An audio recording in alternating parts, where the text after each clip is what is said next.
सत्ता जो है वो उनकी गिर सकती है। तो मैंने इस बारे में तो ज़्यादा पढ़ा नहीं है। जितनी बार इलेक्शन होते हैं उसमें बहुत सारे बजट जाते हैं कि ये अगर लग गई तो जी ये बहुत अच्छा बिल है। नमस्कार, मैं दीपाली गहलोत और आप देख रहे हैं BH24 न्यूज। आज संसद में एक बिल पेश किया गया। यह बिल था एक चुनाव एक देश। इस बिल को लेकर चर्चाएं तेज हो गई हैं। पक्ष विपक्ष विरोध में खड़े हो रहे हैं। आखिर क्या है ये बिल? आइए चलिए हम आज अपने BH24 न्यूज की टीम की ओर से आपको समझाते हैं और उनसे पूछते हैं कि इस बिल पर उनकी राय क्या है। आइए हमारे साथ हमारे सहयोगी राहुल जी जुड़े हैं। इनसे हम जानेंगे कि ये बिल को लेकर क्या समझते हैं। राहुल जी, आपका स्वागत है। आप इस बिल को लेकर क्या समझते हैं? देखिए, ये बिल जहाँ तक मेरी समझ है ये बहुत अच्छा बिल है और लाना भी चाहिए। इससे बहुत तरह से देश में फ़ायदा होगा, पैसे की बचत, क्योंकि जितनी बार इलेक्शन होते हैं उसमें बहुत सारे बजट जाते हैं, कई कई लाख करोड़ चले जाते हैं, ठीक है।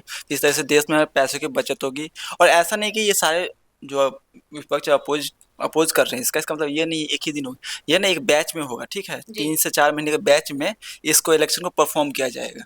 लोग गलत समझ रहे हैं कुछ कि एक ही दिन में सारा इलेक्शन कर दिया जाएगा, ये नहीं, ऐसा नहीं है कि एक बैच होता है 3 से 4 महीने गैप के अंदर पूरे देश भर में, चाहे वो लोकसभा का हो या राज्यसभा का, सारे इलेक्शन एक साथ कंप्लीट करना होगा, ये इसका मतलब होगा। जी, आपको क्या लगता है ये बिल किस हद तक सही है? ये बिल मेरे हिसाब से बहुत सही है, क्योंकि इसमें समय की बचत होती है। फिर जो क्या कहते हैं आचार संहिता लगता है उस समय, आप देखिए जितनी बार इलेक्शन होगी उतनी बार आचार संहिता लगेगी, ठीक है। और मान लीजिए हर साल कहीं ना कहीं इलेक्शन होते ही रहते हैं, तो हर साल लगता है आचार संहिता।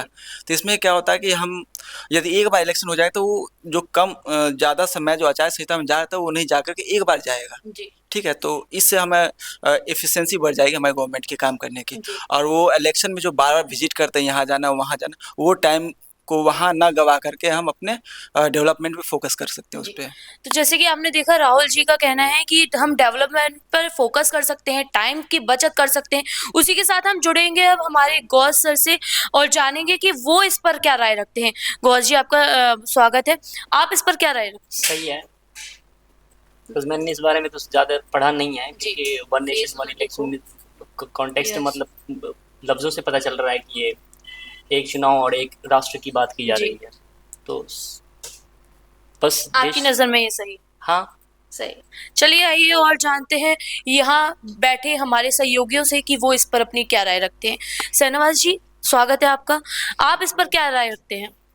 जी ये बहुत अच्छा बिल है। जी, हमारे केंद्र सरकार द्वारा बिल लाया जा रहा है, जो कि आज पेश हुआ है लोकसभा संसद भवन में, जिसका मतलब है कि वन नेशन वन इलेक्शन, कि हमारे देश में एक देश और एक इलेक्शन रहे, जिसमें राज्य स्टेट इलेक्शन और सेंट्रल इलेक्शन एक साथ कराया जाए। और इसमें कई तरह के फेजेस में इलेक्शन होंगे। ये ना सोचे कि एक दिन एक समय में एक ही बार इलेक्शन होगा, ये हर जगह अलग अलग फेज में इलेक्शन कराया आपको क्या लगता है राजनीति पर और संविधान पर इसका क्या असर पड़ सकता है? राजनीति पे तो कोई असर नहीं पड़ सकता है, लेकिन विपक्ष डर रही है कि ये अगर लग गई तो इस तरह को कुछ बातें हो सकती है कि हमें नहीं मौका मिलेगा, इस तरह के कुछ अफवाहें उठ रही हैं। और संविधान में तो संशोधन किया जा रहा है, ये एक सेंट्रल गवर्नमेंट की तरफ से अच्छी बात है कि चलो संशोधन होनी चाहिए, जो कि अच्छे हैं। ये देश के भलाई के लिए बहुत ही बेहतरीन और बेहतर है। आप देख रहे होंगे कि विपक्ष जो है विरोध में खड़ा हो गया है। 198 से ज्यादा विपक्षी दलों ने है ना इसका विरोध किया है। विपक्षी लोग इसके खिलाफ खड़े हो गए हैं। उस पर आप क्या सोच रहे हैं? नहीं, विपक्षी तो हमेशा खड़े होंगे ही, विरोध करेंगे ही, लेकिन पक्ष में भी तो देखिए आप 250 से ऊपर भी बहुमत मिल चुकी है, तो उनके पास से शायद ये निकल सकता है, ये पास हो जाएगा ये बिल, तो ये विधेयक आ सकती है। ओके, धन्यवाद। चलिए आइए और लोगों से जानते हैं कि उनकी राय इस बिल को लेकर क्या है। हमारे साथ हमारे सहयोगी पत्रकार कुणाल जी मौजूद हैं। कुणाल, आपको क्या लगता है कि ये बिल जो है पेश होने के लिए इसको रखा गया है और इसको पेश किया गया है, और किस तरीके से अब इसमें विरोध प्रदर्शन किया जा रहा है, लोग विरोध में खड़े हो गए हैं। और बांग्लादेश को लेकर भी जो है प्रियंका गांधी आज पहुंची थी, एक बैग पर लिखा था बांग्लादेश। तो ये जो विरोध किया जा रहा है, किस तरीके से आप इस चीज को देखिए, अगर मेरी नज़र से देखा जाए तो ये बिल जो है वो काफ़ी हद तक ठीक है। 1951 से लेके 1967 तक जो है हमारे देश में वन नेशन वन इलेक्शन जो है होता था।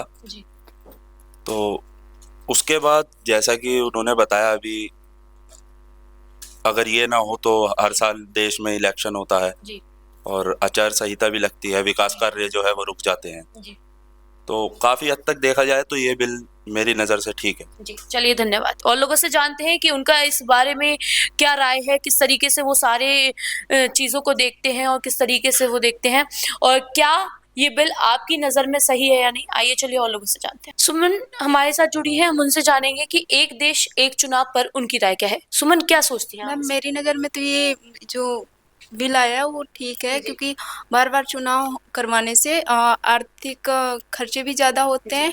तो जैसे कि आपने देखा कि हमारे सहयोगियों का कहना है ये बिल लागू होना बिल्कुल सही है, क्योंकि ये बिल लागू होगा तो सरकारी कामकाज नहीं रुकेंगे, और किस तरीके से सरकारी कामकाजों को लेकर बढ़ोतरी हो सकेगी, और बार बार आचार संहिता लगना, बार बार इलेक्शन होना, लोगों का इलेक्शन में बिजी हो जाना, और उन सारी चीज़ों की मुश्किलों को भी हटाया जा सकता है इलेक्शन से। एक देश एक चुनाव आपकी नज़र में क्या है, कमेंट सेक्शन में ज़रूर बताएं, और हम जनता का भी मत जल्दी आपको दिखाएंगे। तो बने रहें BS 24 न्यूज़ के साथ। एक देश एक चुनाव पर चर्चा फिर जल्द होगी। धन्यवाद।